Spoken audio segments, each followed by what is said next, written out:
I remember this day like it was yesterday. It was a sunny Saturday afternoon, and I had been planning to do some shopping for a while. The closest mall was about an hour away from me, so I didn't get the chance to visit very often. I had a few things on my list, but I was excited to just wander around and see what caught my eye, so I packed up my things and started my drive. As I walked through the massive mall, I couldn't help but to feel a bit uneasy. It was crowded, even for a Saturday, and I felt like I was constantly jostled against other shoppers. The mall itself was overwhelming, with 3 floors and hundreds of stores to choose from. I tried to take a deep breath and focus on my task at hand. As I wandered through the mall, I noticed something strange. I had locked eyes with a strange man across the food court. He was dressed in all black and had a creepy grin on his face.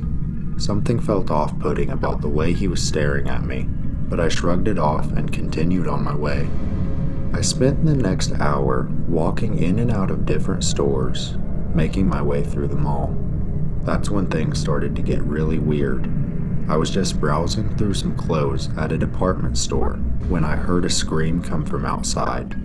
It was high-pitched and blood-curdling, and it seemed to be coming from somewhere nearby. I froze, not sure what to do. Other shoppers around me were looking equally as confused and scared.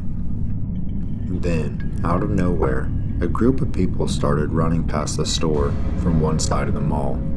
They were screaming and pushing each other, and it was clear that something was terribly wrong. I tried to look through the glass windows in the front of the store, but the crowd was too big. It was then that I saw him. With the crowd of people gone, I saw a figure dressed in black and wearing a mask, walking slowly and looking through the windows of the stores.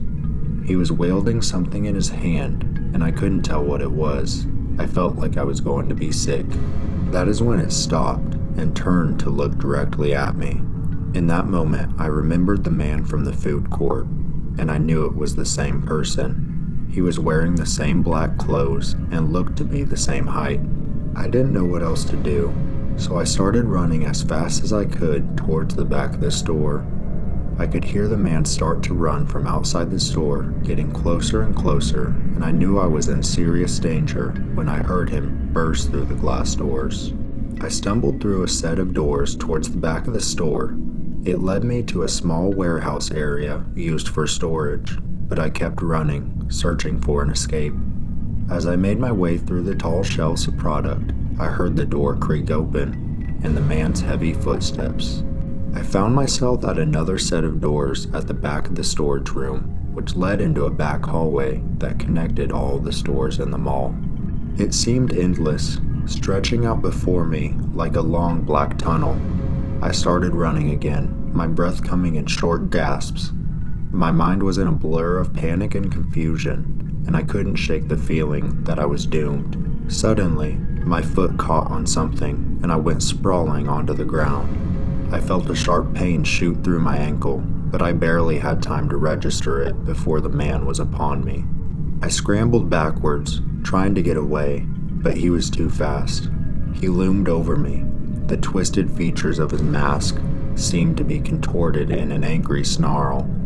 I could see his eyes, dark and malevolent, and I thought in that moment that I was going to die. But just as the man raised his hand to strike, a blur of motion came from the side. A security guard tackled the man, sending them both crashing to the ground. I could hear the sickening thud as their bodies hit the floor.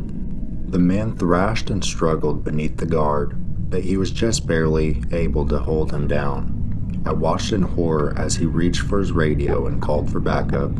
Within seconds, more guards had arrived, surrounding the struggling guard. They dragged the man away, still fighting and screaming, and disappeared down the hallway and out of sight.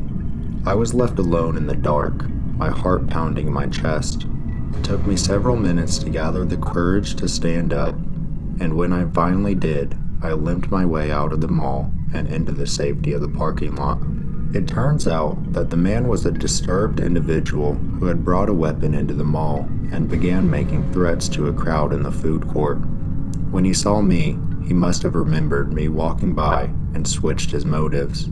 it's safe to say I will not be visiting the mall again anytime soon. I was excited to go shopping for new school clothes with my mom at the mall.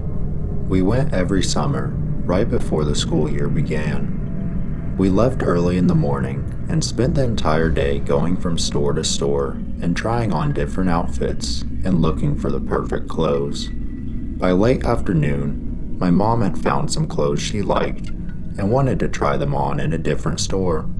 I wasn't in the mood to try on more clothes, so I asked if I could go play on the playground outside the store. My mom agreed and told me to stay close to the store and not to go anywhere else. I remember how happy I was to play on the playground, but as I was playing, a strange man approached me. He said his name was John and that there had been an emergency with my dad. He said my mom was already at the hospital and that he was there to take me to her. I was confused and scared, but I trusted adults, so I went along with him. As we walked through the mall, I started to feel uneasy about the situation. He started walking me towards the exit, but as we got closer, John's grip on my arm became tighter, and he started to walk faster, pulling me along with him. We reached the parking lot, and I could see a car in the distance. I was about to get in the car with John when I heard my mom's voice shouting my name. She was running towards us with security guards behind her. I was relieved to see her, but also scared for what could have happened if she hadn't arrived in time. My mom told me to run to her, and I ran as fast as I could. John tried to stop me, but I wiggled free and ran to my mom's arms. She hugged me tightly, tears streaming down her face. The security guards tackled John to the ground and held him until the police arrived. I later found out that John had been arrested before for kidnapping, and he had been stalking my mom and I throughout the day at the mall. My mom was so grateful to the mall security for catching John before he could hurt us. That day at the mall was the scariest moment of my life, and I will never forget the feeling of being rescued by my mom and the mall security. From that day on, my mom made sure we were always together while shopping and going out in public. At the time of this story, I had been working as a cashier at a department store in my local mall for about 3 months. Being the new guy, I had the closing shift, and I was used to being the only one on the second floor of the building, which always felt eerie to me. However, nothing could have prepared me for this night. Earlier on in the night, an intimidating homeless-looking man walked into the store, causing my coworkers and I to become uneasy. But despite our concern, we just assumed he was there to shop and didn't think much of it. As the night progressed, my fellow coworkers went home, and I was left with one other person to manage the store until closing. There was about 10 minutes until it was time to close, and I was just wandering around the store when I saw the same man moving in the corner of the second floor. He didn't say anything, but I knew it was him. I tried to put on a brave face and asked him if he needed any help, but he ignored me and just walked away. It was only after he walked away that I remembered he had entered the store hours before, and none of us had seen him leave. My gut told me something was off, but I tried to brush it off and finish my work. One of the nightly routines is to move the cash from the registers to the safe, and as I was pulling the money out of my register, I heard footsteps. I turned around to see the same man walking up to my register, flashing a gun in his waistband. My heart raced, and my hands began to shake as he calmly demanded all the money in my register. I complied, but I couldn't shake the feeling that this man was up to something far more sinister than just robbing a store. He walked away from the register slowly and took off down the stairs. As soon as he was out of sight, I quickly called the police, but by the time they arrived, he was already gone. The coworker who was there with me had no idea what was going on. and could not believe it when I came running down the stairs.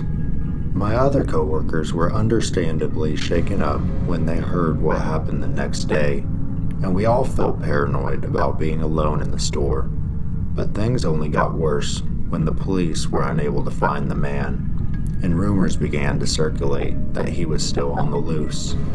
Days turned into weeks, and weeks turned into months, and I eventually quit that job. I had all but forgotten about the incident until one day when I was watching the news. They reported that a different department store in the same mall had been robbed at gunpoint, and the suspect was still on the loose. I immediately knew it was the same man who had robbed my store. My mind raced, thinking about what could have happened if things had gone differently that night. What if he had decided to harm me or my coworkers? And most importantly, where was he now?